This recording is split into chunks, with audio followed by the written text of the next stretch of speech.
In the cultural battleground that is the workplace, there is no greater battle happening right now than the one over remote work.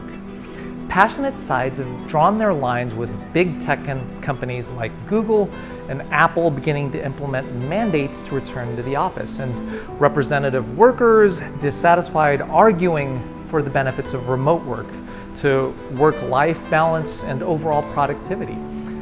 The problem with this whole situation, though, is that we might be having the wrong debate. With the sides drawn the way they are, we could all be missing the whole point and end up losing no matter who wins the argument. So, to figure out what the real point is and figure out the best possible outcome for everyone, we need to look at this from a few different angles and dismantle some misleading statistics in the process. So, let's talk about the way this war is being waged, how the lines have been drawn, and why they're completely wrong, and ultimately, what could make this all better. There's probably no better place to start than by looking first at productivity. So one of the main points brought up as a justification for forcing people back into the office is decreased productivity. So the Bureau of Labor Statistics recently released for the first quarter of 2023 that productivity is down 2.1% in the non-farm business sector. So at the surface, let's be real. Some people will hear this and think people aren't working, productivity's down. So especially the camp who tend to be against remote work of any kind. But when we dismantle the calculation, we actually see that in calculating the decrease in productivity, two things changed. Number one, outputs increased by 0.5%, so more output was actually being produced. And inputs increased by 2.6%, so we're actually working more but producing less efficiently. Now that's completely different than just assuming that people aren't working. Now, the numbers and statistics can be cut in lots of different ways to say different things, but my point is this.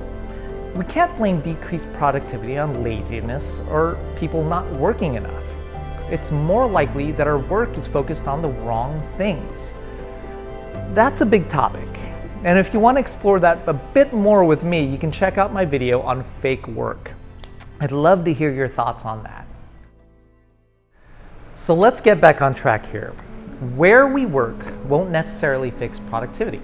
However, for anyone who has ever attended a birthday party on Zoom these past few years, you can attest to the fact that physical presence matters. There are lots of experiences and ways that teams interact that just don't translate well to online collaboration tools. Take schools, for instance.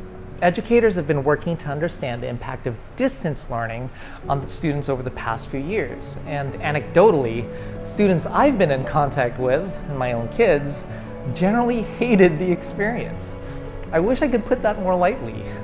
Trends in secondary education, so in high schools, are also pointing towards more experiential learning, where students interact more with one another in teams rather than predominantly instruction and lectures. Research and findings around practices like in-person teamwork, standing at whiteboards, have shown benefits for creativity and learning just by the fact that students get to see each other's work as it's being created and get inspiration when they're stuck. Now, workplaces aren't schools per se, that's for another video, but there's evidence there for the benefits of in-person teamwork. In the past, I've convened war rooms, quote unquote, where my teams of analysts or engineers would gather in conference rooms for hours, all to work together on a focused goal. There are times when collaboration really helps in this way to shift collective focus to an important thing and then block out distractions. So if that's so productive, why not just do that all the time, you might wonder. Well, we know that all work is not made up of the types of things that work well in those scenarios. There are times when isolated focus are the way to go for focusing on individual tasks. So in the end, what the forced absence of physical contact has reminded us over the past few years is that presence matters. It's not about being around each other all the time or being in isolation all the time in those extremes, not at all. Where we work is a tool that we need to have flexibility to deploy for the right things. After all, presence with our communities outside of work matter too. Those relationships and contacts contribute to as much a person's sanity as their development. So, if presence is so valuable, the question we have to ask truly is, why are we so good at wasting it? I don't think it takes any real statistics to say the obvious here. If a meeting is a waste of time on Zoom, it doesn't come across very well to ask people to commute in just to have that same meeting in person. I would assert something here that I can't prove yet with any real numbers, but I'm confident would hold under the test of scientific examination. Managers who are failing at productivity are failing first to define what productivity even is. What does a great job even look like? How do you know what's most important to your company and your team? If you want the answer, I have a great video for you to watch about fake work. But the point is, without a clear idea of what matters, what creates value, the odds of increasing productivity just by putting people in the same room are pretty low. All right, let's switch gears a little bit to one of the other topics in this debate, community. Now, most experts would agree that social connection is important for overall health and well-being.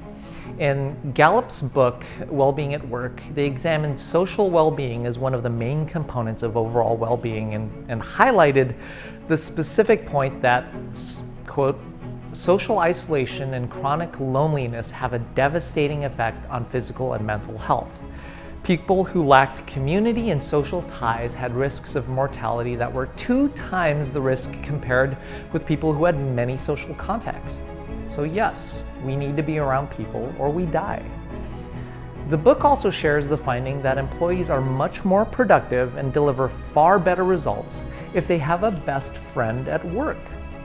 So Gallup also conducted a moment-to-moment study of workers around experience and found that those who had a more consistently positive experience of the people that they were around throughout the day were more engaged.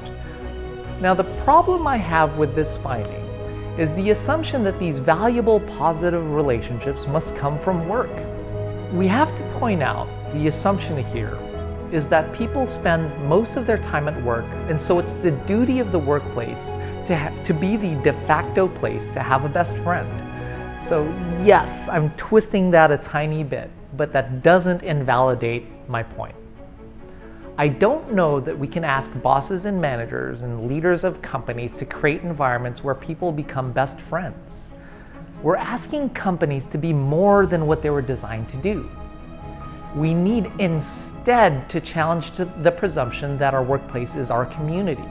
Peter Drucker, management expert and the author of the book on management, wrote this line in his book, The Practice of Management. Management is responsible for conducting the enterprise so as to not undermine our social beliefs and cohesion. This implies a negative responsibility, not to usurp illegitimate authority over citizens by demanding their absolute and total allegiance. In a free society, the citizen is a loyal member of many institutions, and none can claim him entirely or alone. In this pluralism lies its strength and freedom. So most poignantly, he goes on to say, the company is not and must never claim to be home, family, religion, life, or fate for the individual. It must never interfere in his private life or his citizenship. He is tied to the company through a voluntary and cancelable employment contract, not through some mystical and indissoluble bond.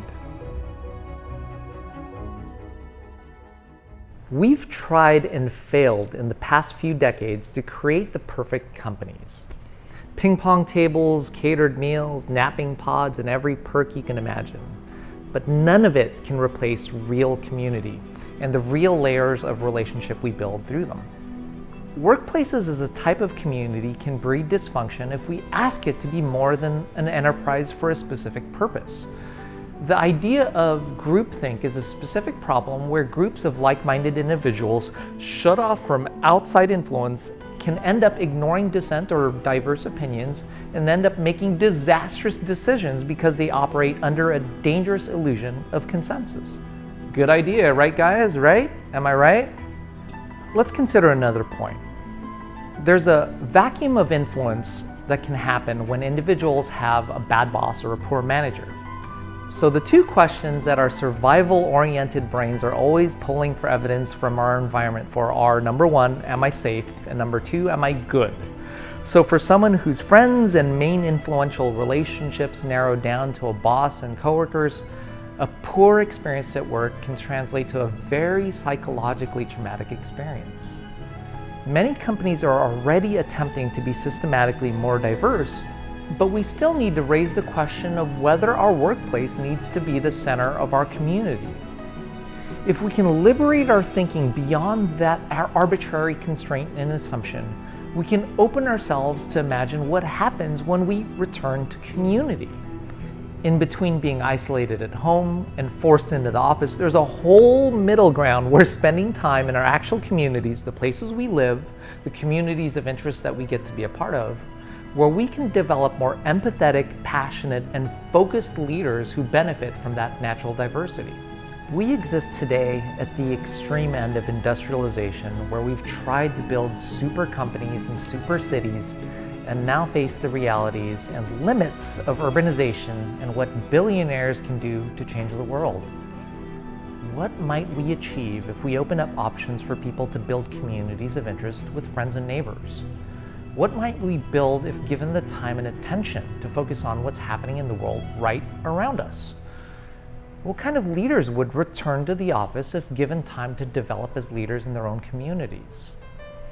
September in my county will be Service Club Month, where we'll be bringing focus to community service organizations like Rotary International, Kiwanis, Lions, and Knights of Columbus, all organizations who may have seen firsthand their decline in membership from community identities being decimated by this far extreme of industrialization, where companies have supplanted real communities. If you're interested in developing better leaders in your companies, I'd highly encourage you to support and sponsor, in time and money, your leaders becoming members of those worthy organizations. If there's a better thing to focus on than return to office or remote work, it's return to community.